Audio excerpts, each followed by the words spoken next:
Hello YouTube, it is your boy B3 back with another kicking graphic novel review. I believe we've already reviewed Heroes in Crisis. Now we are reviewing some of the tie-ins which were collected in Heroes in Crisis, The Price, and Other Stories. The Price is something I've been wanting to read for a while. It was a crossover between the Batman and Flash books, and I read single issue Rebirth Batman, but I never actually ended up buying the single issues of the Flash. I missed out on them. It's a long story on how that happened. It's very weird. But then, like a graphic novel for it never really came out. But then it finally did recently, at the time of recording this recently anyways, with Heroes in Crisis, The Price, and Other Stories. Apparently they were just all throwing all the Heroes in Crisis tie-ins into one thing, and I was like, that's cool. That works for me. Quick read-up at the back of the book. Everybody wants to be a hero. But what does it cost?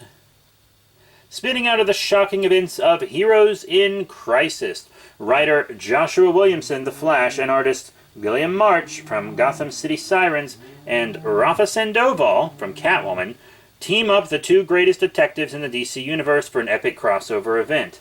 That's weird, I don't remember the question being in this book.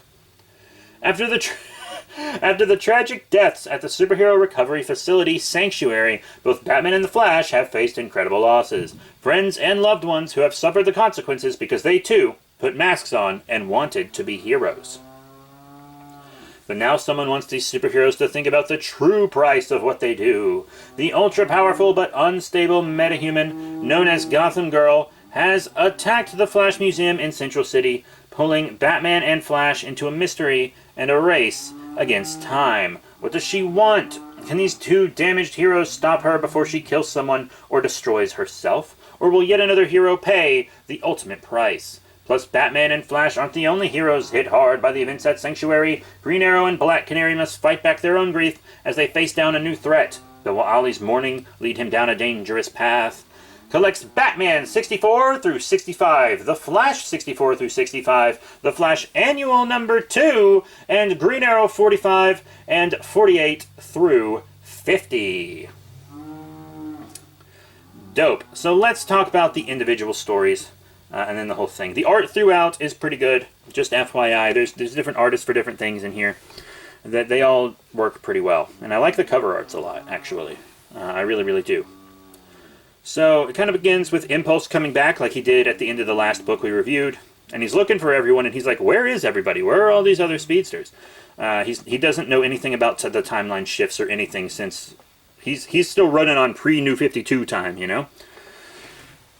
Godspeed and Barry have a bit of a fight because Godspeed has this gauntlet, and he's using it to collect like samples of each speedster he can find.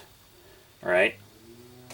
For his unrevealed master.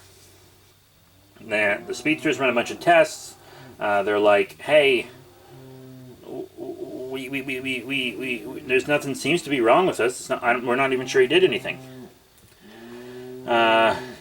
Godspeed breaks it to Wallace West that Wally West is dead. He does not take it well. He is very mad at Barry.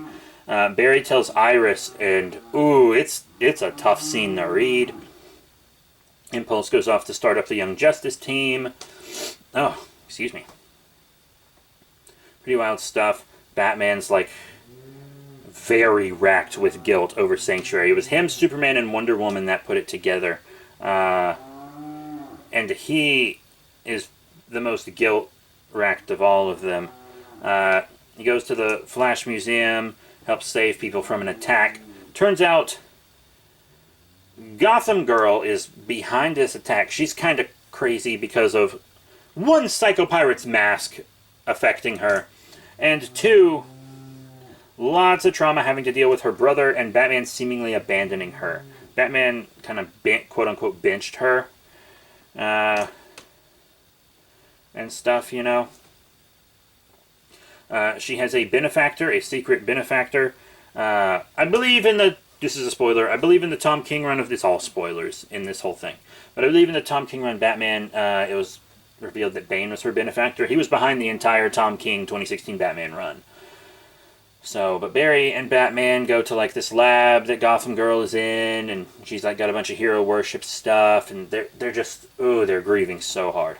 They're arguing a lot. because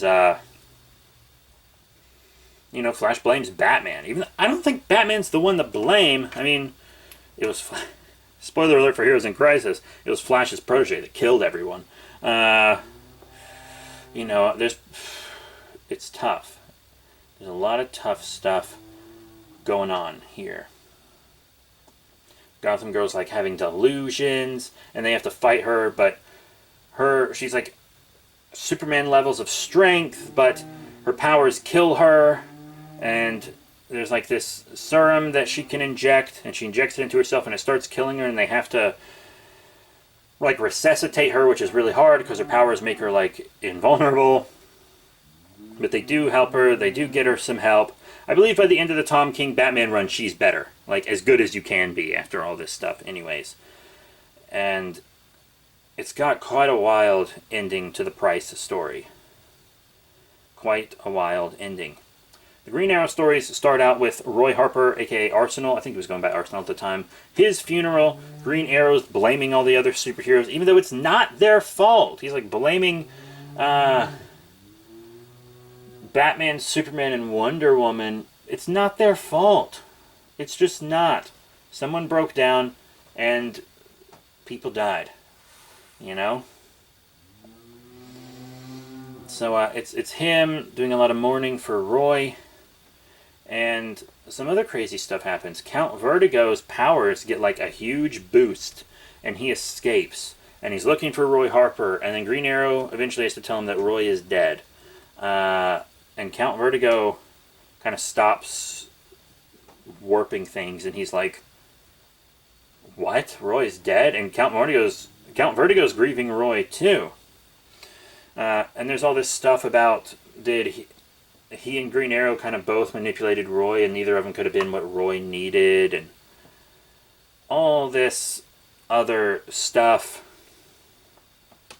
Pretty wild. There's this new character named Jace. I haven't been keeping up with Green Arrow. I think I only read like 2 or 3 volumes of this run of Green Arrow, to be completely honest. One of them was basically just year 1 again, to be honest. But I thought this was a pretty cool little story about grief and stuff.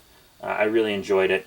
And then there's a little bit in here. I'm not super sure why this next bit was included in this collection.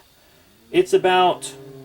Just remember at the end of Justice League No Justice, which I have reviewed, I think it was at the end of that, Martian Manhunter gave Green Arrow a box, and that box had something in it that could defeat the entire Justice League if they ever went rogue. And the government found out Green Arrow's Oliver Queen, and they found out that he has the box. So the government's after him, and remember, back in the New 52, Black Canary was actually a secret agent, a government agent. They kind of helped give her purpose, and they're like, all right, we're reactivating your service, and you have to help take down your husband. And it's pretty wild. They fight, like they get split up. Green Arrow thinks he's a joke and leaves on that note. Lots of the 9-panel Watchmen thing that's common in this era of, DC. It was a good story, but I'm not entirely sure why it was included in here. It has a cool double reveal at the end, which is really nice. I liked it. I'm not going to tell you what it is. But go read Heroes in Crisis, The Price, and other stories if you want some of that. But that is it for, as I said, Heroes in Crisis, The Price, and Other Stories. It's very dope. I really enjoyed it. It's the main reason to get it is for the Batman and Flash story. That's the main story in it. But also, I gotta admit, the Green Arrow stuff was well done. So that's it. Thank you all once again for your support. Remember to rate, comment, and subscribe. Check out all the cool links in the description below. Facebook, Twitter, etc. And I'll see you all next time.